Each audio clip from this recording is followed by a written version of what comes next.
Welcome back to another episode of Light Beer, Dark Money. I'm Sean Noble. And I'm Chris Clements. And today we have Rich Thau back. He is a pollster extraordinaire, focus group guy, Engageous. And you've been doing the Swing State Project, Rich, for the last almost 2 years, right? Or has it been 2 years? More. So it's the Swing Voter Project we've been doing since March of 2019. Yeah. Okay. The current version of it has been since January of 21, where we've been focusing on Trump to Biden voters. Before that, it was Obama to Trump voters. Right. So, Rich, you have been on a couple times before, keeping us posted. This is his trifecta. Yeah, this is the first time we've had a number 3 time for a guest.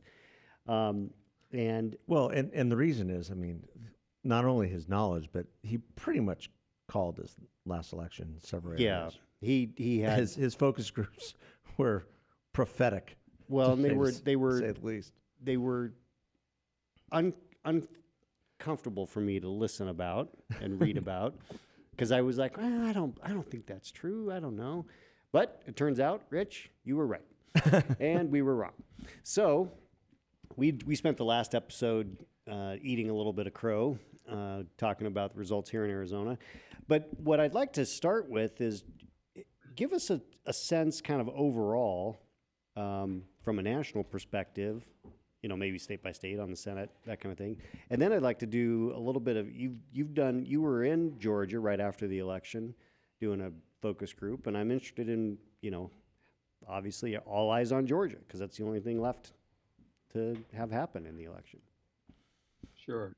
So, well, thank you for having me back. It's an honor always to join you guys. Your show is phenomenal. Oh, thank you. Appreciate that. Love the conversation. That's high praise. Thank you. No, it's great. There are a lot of crappy shows out there, and you guys are just awesome. So thank you for having me back. So the bottom line is, it's funny when people say that that I was prescient about this. I had the good fortune of having good focus group respondents in a couple of states that gave me insight into the way this race was going. That honestly could have gone the other way. Could have been wrong, and I just turned out that it worked out this time. I'm under no illusions that I found the secret sauce to getting these things right, and I think it's really hard to know. It's hard to know because you can project what the outcome is going to be based on polling, but you don't know what the electorate's going to look like, and that's a huge, obviously, impact on what people actually do, not just what they say they're going to do. But I would say no. In Pennsylvania, I look particularly smarter than I deserve. Because again, my job is merely to listen and ask questions, right? It's the respondents who have to tell me what they're thinking. And what I was hearing in Pennsylvania were a couple of things. And so just to set the stage, I did focus groups with I think about a dozen or so Trump to Biden swing voters in Pennsylvania across the state, October 11th. And at that point, everybody had, obviously had been looking at Fetterman, saw that he had a stroke, but he hadn't yet debated Oz. But I was hearing a couple of things that really stood out and ended up being determinative of how these voters voted. The first thing was that Fetterman's stroke didn't matter terribly much to these people. In other words, they cared about him as a person, like, is he going to be okay? But in terms of how they were going to decide who to vote for, barely a blip. See, I told you. Yeah. Yep. So he was going to be the sympathetic. Yeah, so part of it was sympathy. Yes, completely. Yeah. The other thing I would say was, so a week or so after I did that focus group, the two candidates, Oz and Fetterman, debated, and it turns out, and you guys have seen this in other work I've done, these swing voters don't watch these debates. Right. So it's not like they were all sitting home going, "Oh my goodness, the man can't put 2 sentences together. He can't be a senator. I got to vote for the other guy." That's not what happened. Okay. And the other thing was that the Fetterman campaign, since I live in Pennsylvania, I'm exposed to all the ads. The Fetterman campaign leaned into the stroke. They're like, you should have sympathy for someone like this. It's wrong for Oz, who's a doctor, to criticize someone who's had a stroke. It was not to be too clever here. It was a master stroke on the part of Fetterman in his campaign to take a disadvantage and to turn lemons into lemonade. Oz, So meanwhile, got we went back and forth on this a little bit on a show around that time, and I said, I think he's coming across. And I think they're trying to do a really good job of making him look sympathetic and pulling on people's heartstrings for a person who's really struggling but trying to get better. And even with the debate to performance, and so you're actually validating something that I didn't have a lot of data in front of me, but it just seemed like that's what was happening. Yeah, that's exactly what was happening. So that's part one. Part two, Pennsylvania Senate race. And I hope it's okay. I'm going a little bit deeper into this one, but it was It's important. Yeah. So the other side of it was Oz, right?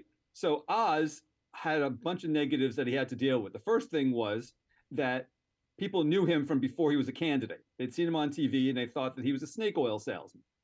So he had that reputation. So he's a celebrity and he was a snake oil salesman. And people didn't like that from the get-go.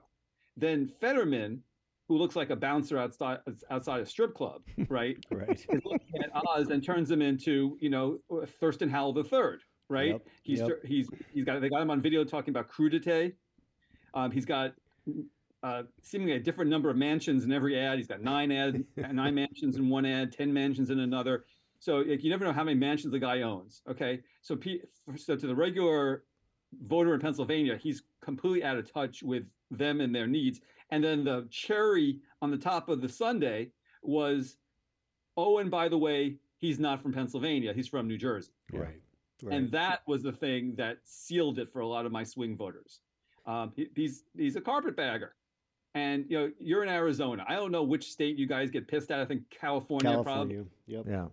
Right. So like every state in America has at least one other state next to them that they don't like. Right. I mean, there's endless fighting between various states. Not fighting, but there's sort of like gentle teasing or not so gentle teasing. So between Pennsylvania and New Jersey, which are right across the Delaware River from each other, there's no love lost. Right. New York, New Jersey, it's the same kind of thing. So there's a real issue here with coming across as a quote foreigner. And the Fetterman people did a remarkable job of painting Oz into that corner, and Oz just couldn't get out of it. And I think that was a real issue. And then I guess maybe one other thing was that Oz was endorsed by Trump. There's a lot of anti-Trump feeling in Pennsylvania, and so that didn't help him either. Yeah. So there's a lot of things going on, but Fetterman won that race, I think, more comfortably than I thought he was going to win it. But there are a lot of people who thought, after the debate, that Oz was going to win, and I was like, I'm not convinced Oz was going to win. Yeah. Well, I think you're exactly right. The sense that the debate was going to be determinative, I did not think was necessarily the case, because swing voters don't watch debates. I mean, they're by nature, they're just not that engaged. And I think the Trump factor clearly hurt Oz. I mean, I think if it had been McCormick as the nominee, we'd be having a different discussion. And here in Arizona, we had the problem with Blake Masters being the Trump endorsed, Carrie Lake being, all of the Trump endorsed statewide folks lost. So, yeah, it's just people didn't want Trump, but here's the thing. And looking at Arizona and they didn't want the Trump endorsement, but they also didn't want the look back to the 2020 election, right, and the claim that the election was stolen. A claim that at least my swing voters think was completely fraudulent, completely bogus. And most importantly, and I've got to stress this with you guys, and I think I might have raised it with you before, it was looking backwards. Exactly. Yeah.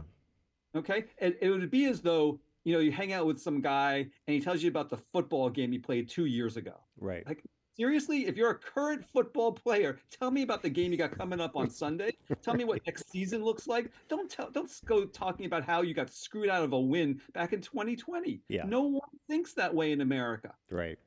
And it made him sound like a sore loser. And adhering to that BS over and over again just was a turnoff, and overwhelmingly to the people I talked to. And I have endless focus group clips about this stuff. So, you can argue about the integrity of the election as much as you want, but we're 2 years past it. We got another election coming up in 2024. Why are you spending your time doing this? And I think that was a lesson that Republicans have hopefully learned from this election and took away from it, is that people focus on the future, not on the past.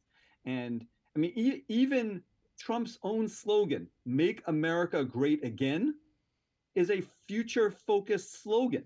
Right. It's recalling the past, but it's looking to the future. We want to have greatness going forward. Yeah.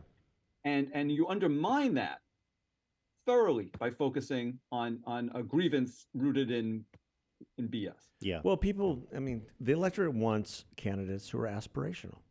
Exactly. What is my future going to look like? I already know what my past looked like. I already know what I'm dealing with today. You know, is my future going to be good for myself, my family, my kids? What type of future are they going to have? These are the questions that everyone is asking. Even with the election results the way they are, we're still asking that. You know, Biden's still at 40%. No one's answering those questions. Yeah, exactly. Because the answers are really hard. And the other thing is they're really boring, right? You get into the policy weeds on a lot of this stuff, people's eyes glaze over. So they want the solutions. They want somebody else to come up with the solutions. They don't want to be bored to tears with the inner workings of each policy. They just want the damn thing done. And they want it done in a way that doesn't raise their taxes and doesn't take away their entitlements. Basically, they want, but it was almost in some ways undeliverable. But Yeah. the expectations are great, and neither party seems to figure this out. And I can tell you from these swing voters, neither one of them wants Trump or Biden back in 24. They want fresh faces. They want fresh approach. They're not looking for retreads. Yeah, I can believe that. Well, let's talk about your work in Georgia and what we're what just a few days away. Yeah. From Well, and early voting has started in Georgia, so well, it's almost ended. yeah, It's only a few more days than the election next week. it started So last week. Though. what did you learn from your focus group, and what do you think things look like there coming up? So Georgia was so one of my favorite parts of this project is doing the post-mortem the night after the election with voters, because then the conversation isn't what are you going to do, is tell me what you just did and why. Mm-hmm. So it's a very different conversation. It's less prospective and more retrospective, while it's still fresh in their minds 24 hours later. So what I took away from this and was really interesting. So I'm comparing in my mind the conversation I had with these folks about the Senate race versus the governor's race. So here's the deal. When character is not on the ballot, when people aren't questioning the integrity or the intelligence or the morality of the candidates, and they're just looking at the candidates as people who are fine as human beings, then they tend to focus more on policy and what the incumbent has done and whether they like it or not. So this was a no-brainer for these people. Almost all of them voted for Kemp. Okay. Well, that's evidenced by the results. Yeah, exactly. So you saw those results. Turns out, though, that most of these people also voted for Warnock. So you had about half of my respondents in this group who were Kemp Warnock voters. So just swingiest as you can imagine. Right. Why did they vote for Warnock and not Walker? What the issue was completely there about character. And so issues moved to the back burner, character moved to the front burner, and they looked at Warner and they said, Walker, excuse me. They looked at Walker and they said, I can't vote for this guy.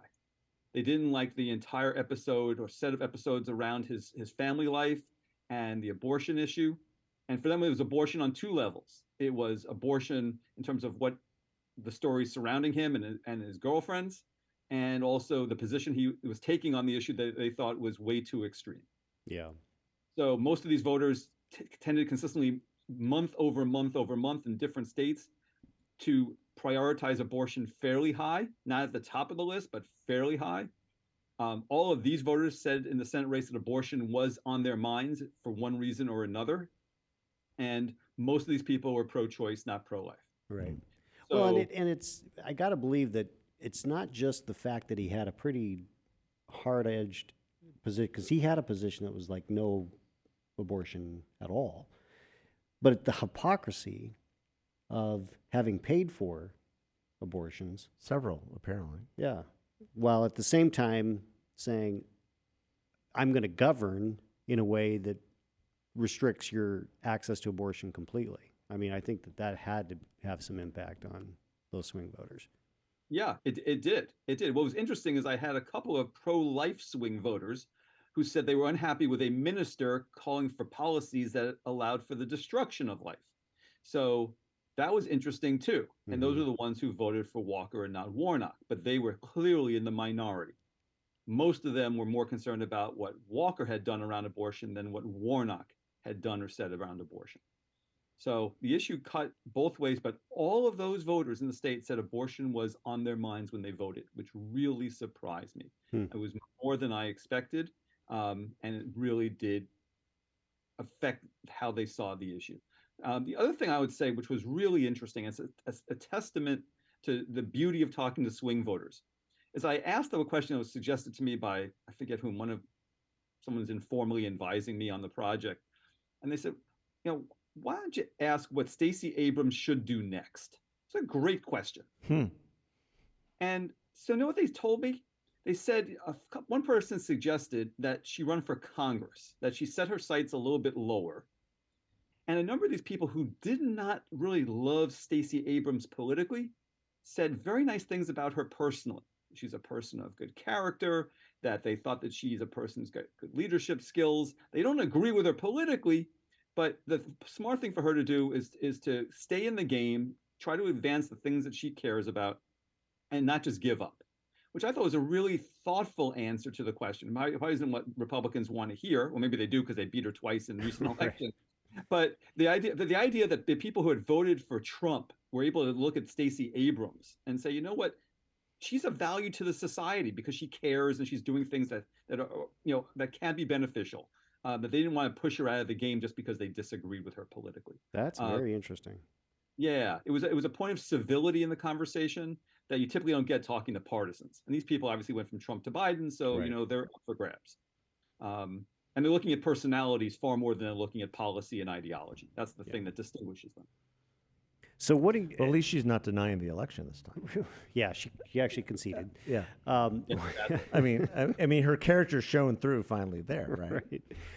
I wonder what they would say about Beto O'Rourke. Yeah, who knows? Yeah, I didn't do Texas. Right. I mean, I guess it's just, if I had to guess, and that you can correct me if I'm wrong, but I think Warnock's got the advantage for the runoff. Is there anything that you're seeing that changes that idea? No, I mean, in the most recent polling I saw, Warnock was up by 4. Yeah, that's what I said too. I'm not that it wouldn't surprise me if it comes close to that. I mean, I expect it to be a close race because the runoffs in early 21 were both really close. The race this time obviously was really close a few weeks ago. So, the expectation would be that. I don't know where the 2% who voted for, I guess, was a libertarian candidate who got pushed out after the main election. Now, where those votes go, whether they vote for Warnock or Walker, I don't know. It's a great question. Or if they even vote. Yeah. Or if they vote, what do they come out? So, I mean, the thing you don't have this time, unless he rears his head between now and Tuesday, is a former president saying that, the vote is rigged in the state. It's implying that you're wasting your time by voting again. Right. Right. So, but if that doesn't happen, then maybe Walker will do a little bit better. I frankly, and I hate to go on the record about this because prognostication is a really dangerous game. Well, we know because we were wrong about almost everything. Yeah. So, but you can on appearance number 4, you can hang me on my toes if I tell you if I'm wrong. But I think Warnock has the edge in this race. Yeah. And the other thing too is, if you're looking at this from a pure political advantage, who controls the Senate, who kind of thing. If you vote for Walker, Democrats are still running the Senate next year. Right. Yeah. If you vote for Warnock, you can, for people who are hyper sophisticated, which is not most of these voters, you're giving the Senate to the Democrats with a clear majority. They don't have to negotiate power with the Republicans. It's a clearer victory, and you're giving them a little bit of a pad in case something horrible happens to one of them. Right. So maybe there's more of incentive, slightly, to vote for a D if you're inclined that way.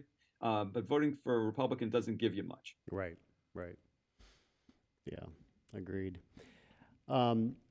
So I presume that you'll keep this swing voter project going, right? Yeah. So the plan is we're taking December off just so I can get my first break on this project in 24 months. Right. Clear my head a little bit. We do this in conjunction with Axios. Yeah. they've been big fans of this. All indications are they want to keep going. We want to keep going. We work with this phenomenal company called Schlesinger Group that does all the recruiting. As far as I can tell, they want to keep going. So from our perspective, we're starting. The next groups are January 10th, but we need to figure out which states we're going to focus on. And we're having a little bit of a debate internally as to whether we want to stay with Trump to Biden voters or whether we want to do Biden to name of Republican statewide candidate. So like we could do, for example, in Arizona, Biden to Masters voters, or Biden to Lake voters. My concern about that, though, is that in some of these states, the number of those people is going to be very small. Yeah, that's Yeah. going to be. I was going to say it's going to be a very small pool. You might Yeah, have a hard time getting and shrinking. good sample. Yeah, and so it's easier in some states than others. There's an argument, to vary it from state to state, take a different approach. For me, I think I'm always looking at this, and this is maybe way into the weeds for your listeners, but I'm always looking at how hard is it to recruit these respondents. Mm-hmm.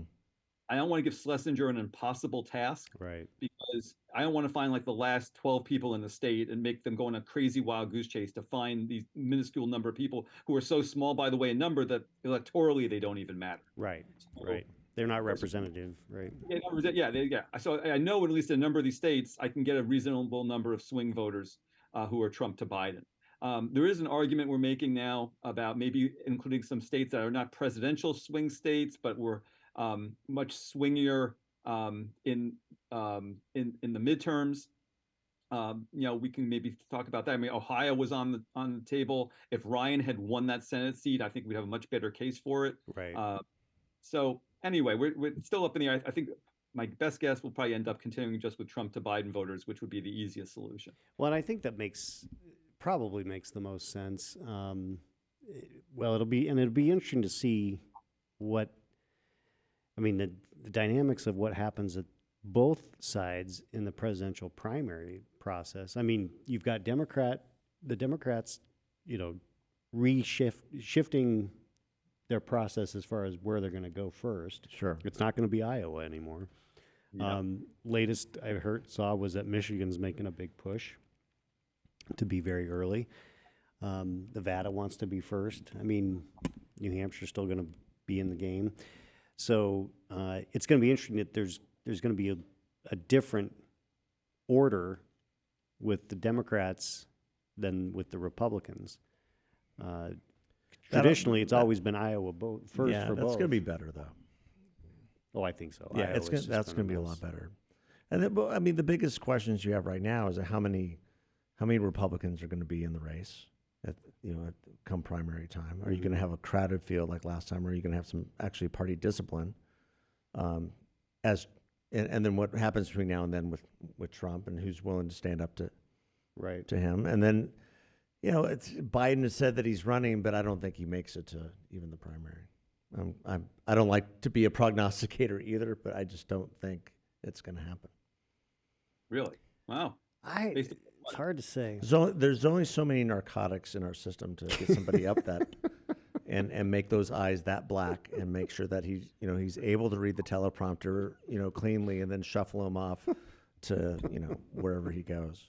So I just don't think it's going to happen. Either that, or there's going to be another pandemic beforehand to shut everything down, so he can conduct the campaign from his basement. Yeah. Well, it won't be the basement; it'll be the second floor. The White House. Yes, it will. Yeah. Bring back the Rose Garden strategy of 1980 that worked so well for Jimmy Carter. Right. Yeah. So I don't know. I think there's a lot of variables. Well, there's a lot to.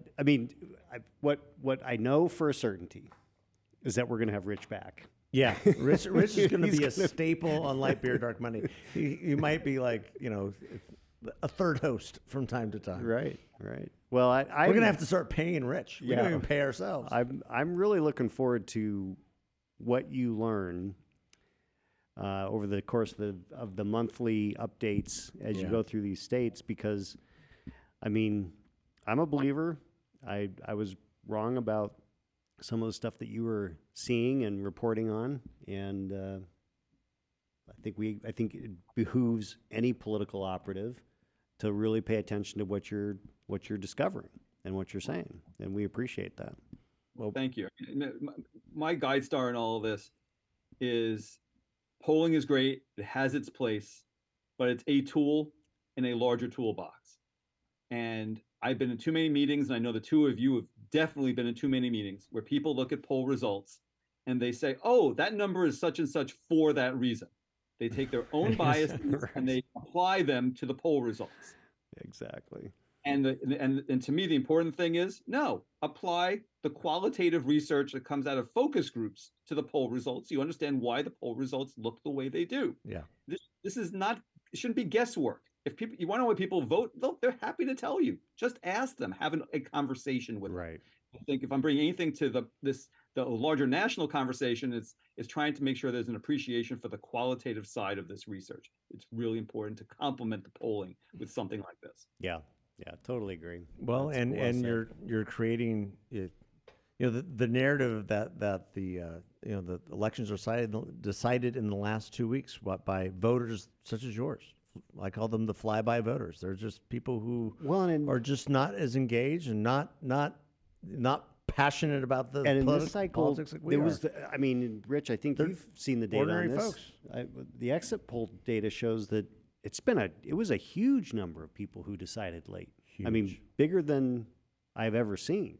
I mean, because it was double digits that decided in the last week. Yeah. Yeah. I found Yeah, that but- fascinating. Yeah, there's a lot but you know what? A lot of people have it in their minds. They kind of know which way they're leaning. If you really push them, they're like, yeah, I sort of like one versus the other. Well, what would it get you to vote for the other that you're less supportive of? Well, I'm not really sure. So, Right. so they'll tell you they're more open-minded than they actually are. It's like independent voters, right? Most independents aren't pure independents. Most of them have a long history of siding one way or the other. The percentage Right. of pure independents is really, really small in this country. Yeah. And it's hard to find them. Yeah. Right. Yeah. Good point. Exactly. Well, thank you so much, Rich. We appreciate you coming on. We appreciate all the great work that you're doing. Appreciate your friendship over the years, and get some rest. Yeah. Get because some time off. after the new year, you're going to have a lot of people announcing. You're going to have a lot of things happening. We were talking about West Virginia earlier. That's going to be interesting to see how that starts breaking down, especially with the 51-49 Senate and what Joe Manchin decides to do, because there's people already announcing they're going to run against him. Yeah. Yeah. It's already happening. Yeah. So- It'll be a fascinating race to watch. I hope I can get over there and do some work there Yeah. too. Good. So we appreciate you. Thank you so much. Thanks, Rich. Thank you guys. Really All right. appreciate the opportunity. Thank you all for listening. God bless. Take care.